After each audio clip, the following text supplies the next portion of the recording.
I remember the exact moment I realized no one was coming back for me. The music was still playing. The lights were still spinning. People were still laughing. But my mother was gone. And the man who held my hand wasn't her. Everyone says getting lost at a fair is chaos. Screaming parents, guards on radios. That's not what happened to me. The fair was warm, late summer, the smell of sugar and grease and hot metal. My mom was right next to me. I was holding her hand. And then I wasn't. No bump, no scream, no panic, just a different hand. I remember looking down and thinking her fingers felt wrong. Thicker, colder. I looked up, licked a pause. The woman smiling at me wasn't my mother. She was wearing the same jacket though. She leaned down and said, "There you are. You almost wandered off." Her voice was calm, practiced.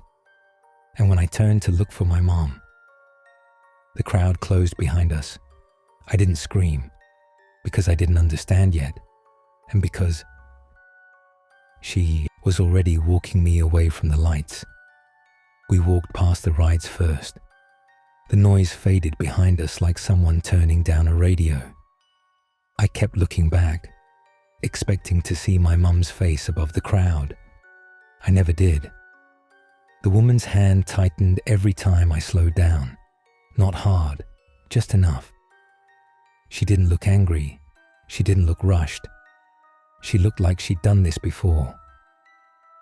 We reached a row of game trailers, the kind with peeling paint and locked doors.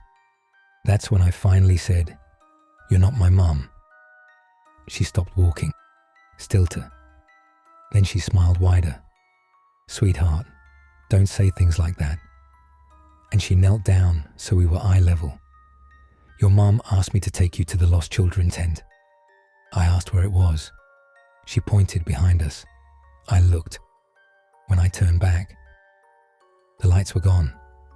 We entered a narrow service corridor, bare bulbs, dirt floor. A man stood there in a security vest. Relief washed over me. The woman said, "Found this one, wandering."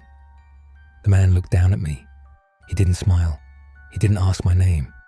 He said, "Again?" That word stuck. Again. The woman laughed softly. They never watched them. The man unlocked a door. That's when I started crying. Not loud, quiet, like my body knew something I didn't. Inside the trailer, there were drawings on the walls, crayon drawings, Ferris wheels, balloons, stick figures holding hands. Some were crossed out. They sat me on a folding chair. The woman knelt again. "What's your name?" I told her. She wrote it down, then crossed it out. "No," she said softly.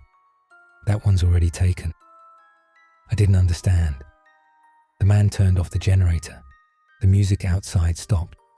For the first time, the fair went silent. I asked where my mum was. No one answered. Then the woman said something I still hear in my dreams. "If she was looking for you, she'd be here by now." The door opened suddenly. A teenage boy ran in, crying, bleeding from his knee. He yelled for his dad. The man cursed.